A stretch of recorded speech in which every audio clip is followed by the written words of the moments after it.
What's up, dreamers, and welcome to another episode of Helpful Dreams. This is where we discuss and analyze the most life-changing concepts in the world, and we're going to be diving into teachings from Bob Proctor today about what I truly believe controls the outcomes of our lives, and we're going to dive into it right now. Bob Proctor is a towering figure whenever the mention of self-help comes into discussion. In 1973, he founded his company and has been celebrating ever since. Being an entrepreneur, teacher, a writer, a business consultant, and counselor, Bob Proctor is famous for his motivational speeches on how to be a better version of you. His life mission was to advise people to strategize their ideas in such a way that they would be able to create extravagantly glamorous and fulfilling lives for themselves for more than 40 years. Sadly, Bob Proctor passed away earlier this year, but his legacy continues. What I want to talk about is one of the most fundamental concepts of Bob Proctor's teaching, and that is the paradigm. He believed that the path to success was through subconscious conditioning, and that our lives are formed by something called the paradigm. And the paradigm is built up from our thoughts and our experiences and our reaction to those experiences, and then also built through the repetition of our activities in life. For most individuals, our paradigm was formed from the repetitious thoughts and actions that we've had since we were children, and this has been formed without our conscious knowledge that it's happened. What most people are not conscious of is that the paradigm is actually what shapes our life and the outcomes that happen in our life. He believes that we can have all the conscious intent to change our lives that we want, but no real change will come until those thoughts are embedded into our subconscious and our paradigm to begin actually creating our reality and allowing us to step out of our old norm and into a new norm. A lot of people believe that money is the root of all evil, and to seek money is somehow vain and self-righteous, but money is just an inanimate object. It only carries meaning when we put the meaning to it. And beliefs like this can hold you back from going out on the pursuit of it because you feel like it's bad in some way. We must learn to realize that our paradigm is made by a multitude of thoughts and activities that have repeated throughout our lives, that have formed into our subconscious and made the belief in which we create a frame that we view the world through. If you're going to have any true ability to change your life, you must first focus on shifting your paradigm, or else it will always pull you back to where you were. In order to change our paradigm, we must consciously act to replace the bad thoughts and the thoughts that are working against us with new thoughts. And it takes repetition and it takes time to truly replace these thoughts in our subconscious. It's not something that just happens overnight. We've gone our whole lives maybe not consciously forming our paradigm. So to start going into it, we really have to begin to repeat those thoughts and create a new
normal for ourselves. One way to do this is through consistent affirmations on a daily basis that speak to you and express this new belief that you're trying to step into.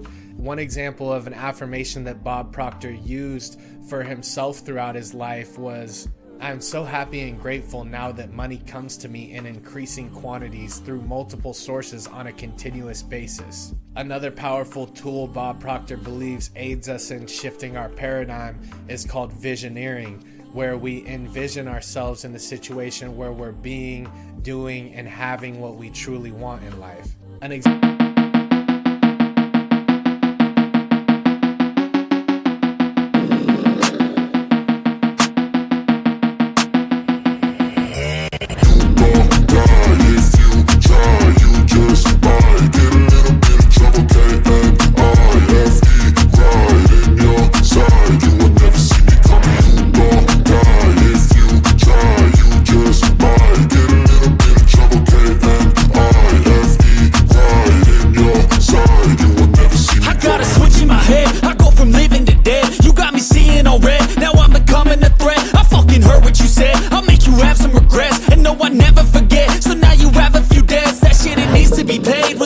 some sort of pain. You caused a permanent stain, which has determined your fate. I've never seen so clear. I feel the end and it's near. The day of reckoning's here. The sound of deafening fear. You don't die if you try. You just might get a little bit of trouble. K-N-I-F-E, right in your side. You will never see me coming. You don't die if you try. You just might get a little bit of trouble. K-N-I-F-E, right in your side. You will never see me. My energy is next level, so damn you better be careful. I got an angel and devil, he stabs me straight in the temple. I'm ready to be a rebel, I've got a lot of potential hidden inside of this vessel. That shit is so exponential. I need a first class ticket to the top, no limit. I don't play no gimmicks, I'ma take you to the clinic. If you want a taste, come at me and you will be replaced. They won't find a trace of you anywhere or any place. You don't die if you try. You just might get a little bit of trouble. K-N-I-F-E,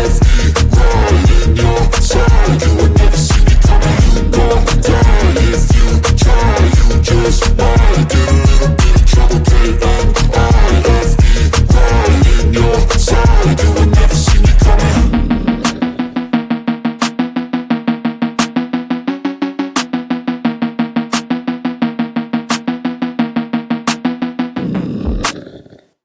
Example of this is if you have a weight loss goal, instead of setting the target of losing a certain amount of weight, maybe instead you just envision yourself being a healthy person and thinking about what you would do in this present moment if you were a healthy person. This can put you on a better track to refer to this vision in your present moment and make proper decisions to carry you towards your goal without always looking at your goal and identifying the gap between where you are and where the goal is.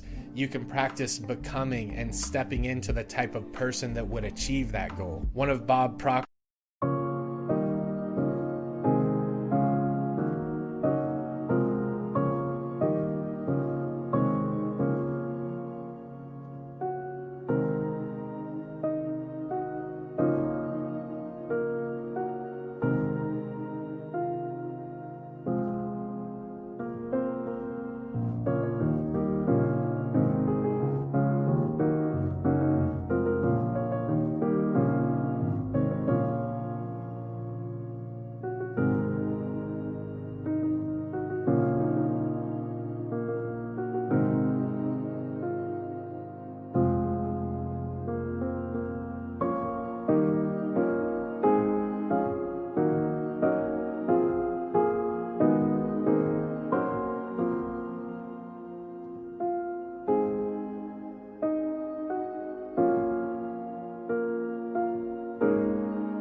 Proctor's teachings on how to shift your paradigm is to follow the following steps. Step 1. Think about a result you're getting that you don't want and ask yourself what behavior or habits are causing that result. Step 2. Write the behavior out in crystal clear detail. 3. Ask yourself what habit or belief is the polar opposite of the behavior you just identified. Step 4. Write out the new behavior on another sheet of paper. Step 5. Burn the paper that contains the bad habit as a symbolic gesture. Step 6. Write the positive habit out 4 or 5 times a day.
Read it frequently, and you will eventually lodge that idea in your subconscious mind.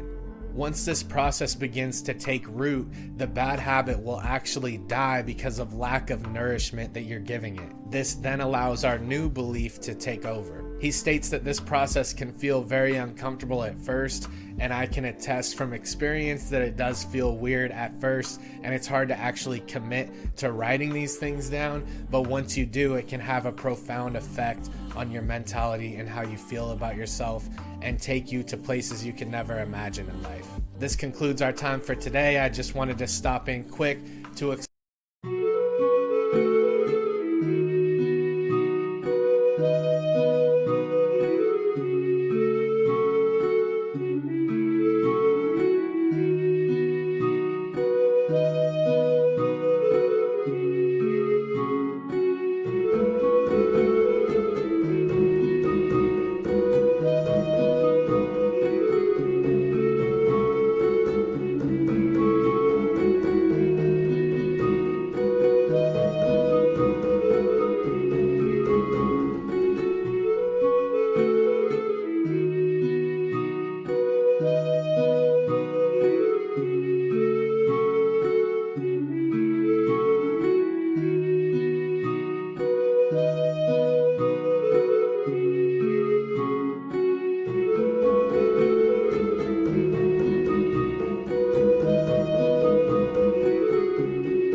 explore this idea of what truly is driving our lives and what I believe is one of the biggest factors in why we achieve or don't achieve what we desire in life. I appreciate you guys for stopping by today. I hope you're having a wonderful day. I truly wish the best for each and every one of you. Subscribe to this channel if you like this content. It helps spread the messages that we're talking about in this channel, and I'll see you guys in the next one.